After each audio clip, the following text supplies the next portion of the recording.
What is Project Slip? To understand Project Slip, you need to know the story behind it. A few years ago, a friend mentioned that he had noticed a peculiar pattern of the earthquake frequency in Southern California. The same frequencies were detected in Yellowstone just a few days ago. In the last years of the 19th century, technological alchemist Nikola Tesla may have harnessed this principle to similar effect. Tesla has been called everything from a genius to a quack. The fact remains that the alternating current electrical system now used worldwide was his conception, and among other inventions he perfected a remote-controlled boat in 1897, just a few years after the discovery of radio waves. This device was publicly demonstrated at Madison Square Garden the next year to capacity crowds. In 1896, Tesla had been in the United States for 11 years after emigrating from his native Croatia. After a disastrous fire in his former laboratory, he moved to more amenable quarters at 46 Houston St. in Manhattan. For the past few years, he had pondered the significance of waves and resonance, thinking that along with the alternating current system, there were other untapped sources of power waiting to be exploited. The oscillators he designed and built were originally designed to provide a stable source for the frequencies of alternating current accurate enough to set your watch by. He constructed a simple device consisting of a piston suspended in a cylinder, which bypassed the necessity of a camshaft driven by a rotating power source, such as a gasoline or steam engine. In this way, he hoped to overcome loss of power through friction produced by the old system. This small device also enabled Tesla to try out his experiments in resonance. Every substance has a resonant frequency which is demonstrated by the principle of sympathetic vibration. The most obvious example is the wine glass shattered by an opera singer. If this frequency is matched and amplified, any material may be literally shaken to pieces. A vibrating assembly with an adjustable frequency was finally perfected, and by 1897, Tesla was causing trouble with it in and near the neighborhood around his loft laboratory. Reporter A.L. Bisonson wrote about this device in late 1911 or early 1912 for the Hearst tabloid The World Today. After fastening the resonator, no larger than an alarm clock, to a steel bar about 2 feet long and 2 inches thick, he set the vibrator in tune with the steel bar. For a long time nothing happened.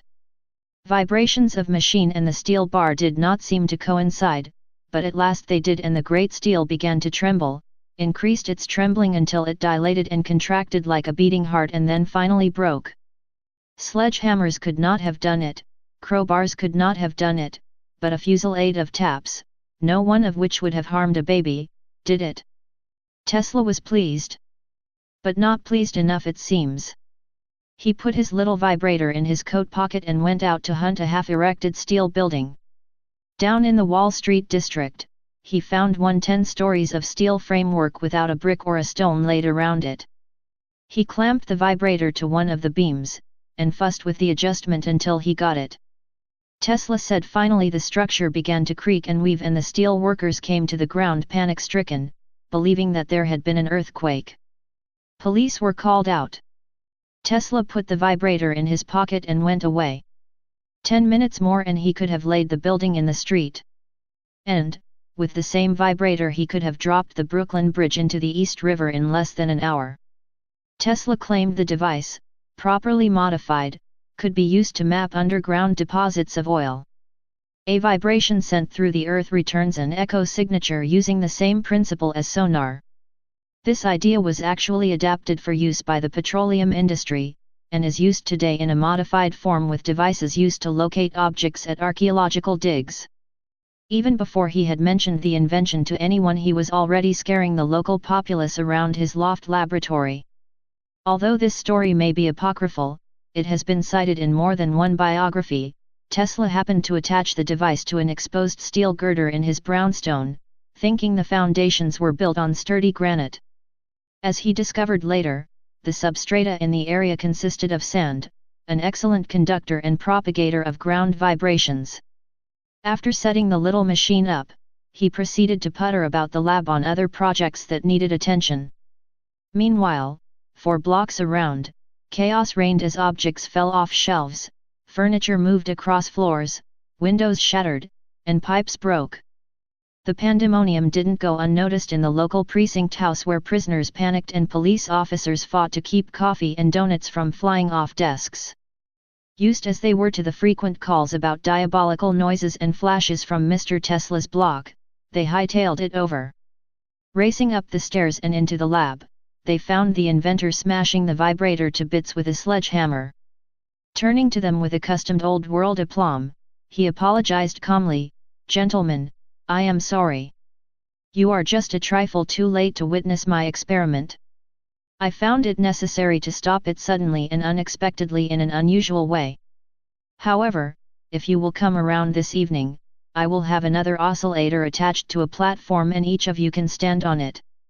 You will, I am sure, find it a most interesting and pleasurable experience. Now, you must leave, for I have many things to do. Good day." Actually, another story is related of Tesla's good friend Mark Twain, a regular visitor to the laboratory, standing on the vibrating platform to his great surprise and pleasure, extolling its therapeutic effects while repeatedly ignoring the inventor's warnings to get down. Before long, he was made aware of its laxative effects and ran stiffly to the water closet. One source has it that the device bonded to the metal on an atomic level and Tesla was unable to get at the controls, but it seems more likely that the wild movements of the girder, combined with the panic that he might bring the neighborhood down, moved Tesla to this unsubtle action. He later mused to reporters that the very Earth could be split in two given the right conditions. The detonation of a ton of dynamite at intervals of 1 hour and 49 minutes would step up the natural standing wave that would be produced until the Earth's crust could no longer contain the interior. He called his new science telegeodynamics. Newspaper artists of the time went nuts with all manner of fanciful illustrations of this theory. Tesla's fertile imagination posited a series of oscillators attached to the Earth at strategic points that would be used to transmit vibrations to be picked up at any point on the globe and turned back into usable power. Since no practical application of this idea could be found at the time that would make money for big investors or other philanthropic souls, one can't effectively meter and charge for power derived in this way. The oscillators fell into disuse. In the 1930s, Tesla revived the idea of telegeodynamics to create small, relatively harmless temblors to relieve stress, rather than having to wait in fear for nature to take its course. Perhaps this idea did not remain the idle speculation of a scientist whose star had never been on the ascendant since the turn of the century, and we occasionally experience the devious machinations of invisible earthquake merchants at the behest of the unseen hands who wish to experiment on and control the populace. As it seemed, this was a lot science, until we were told about Project Slip. As it turns out, Project Slip is a scaled-up version of this earthquake device. The device was developed for a number of years in Texas. As we were told the story, the device was stolen during Jade Helm 15, this military training exercise, as well as the conspiracy theories surrounding Jade Helm 15, provided the perfect cover to take the device and support equipment to a better location. Our contact tells us this new location for the experiments is Pitcher, Oklahoma. Pitcher is basically a government-owned toxic town, where no one goes. Pitcher sprang up after lead and zinc deposits were discovered in 1914. The population quickly grew as both metals were needed during World War I. Pitcher's miners helped fill the demand. More than half of the lead and zinc used during the war came from local mines. Eventually, the town became one of the largest exporters of lead and zinc in the world. Unfortunately, mining left behind a toxic byproduct called chatta poisonous, chalky, white grit.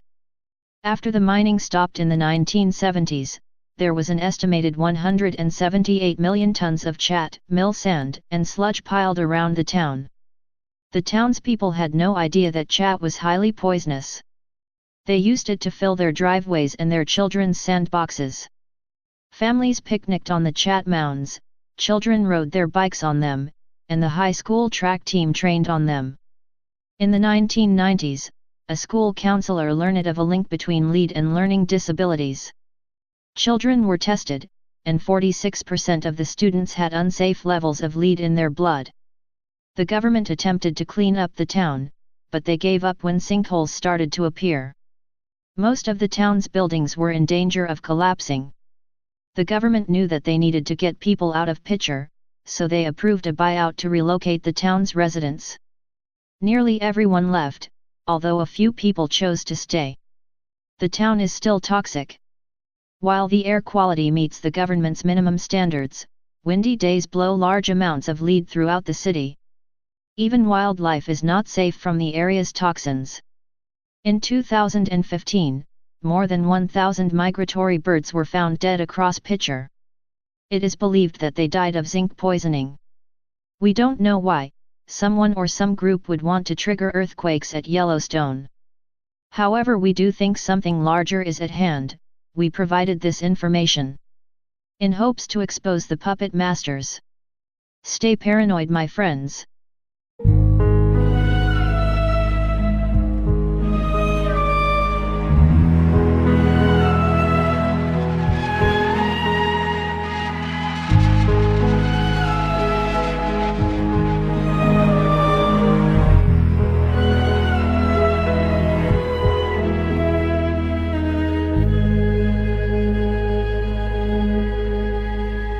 Fire in his former laboratory, he moved to more amenable quarters at 46 Houston St. in Manhattan.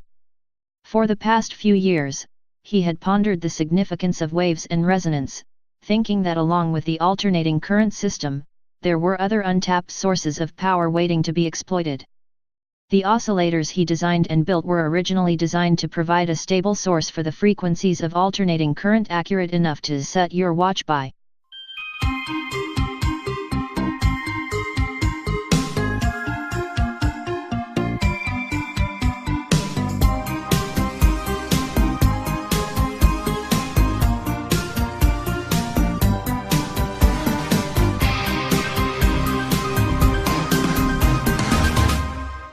What is Project Slip? To understand Project Slip, you need to know the story behind it. He constructed a simple device consisting of a piston suspended in a cylinder, which bypassed the necessity of a camshaft driven by a rotating power source, such as a gasoline or steam engine. In this way, he hoped to overcome loss of power through friction produced by the old system. This small device also enabled Tesla to try out his experiments in resonance. Every substance has a resonant frequency, which is demonstrated by the principle of SIMP, now used worldwide, was his conception, and among other inventions he perfected a remote-controlled boat in 1897, just a few years after the discovery of radio waves. This device was publicly demonstrated at Madison Square Garden the next year to capacity crowds.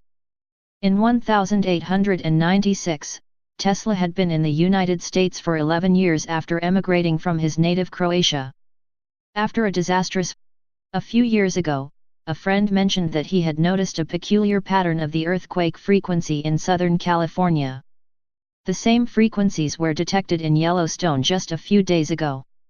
In the last years of the 19th century, technological alchemist Nikola Tesla may have harnessed this principle to similar effect.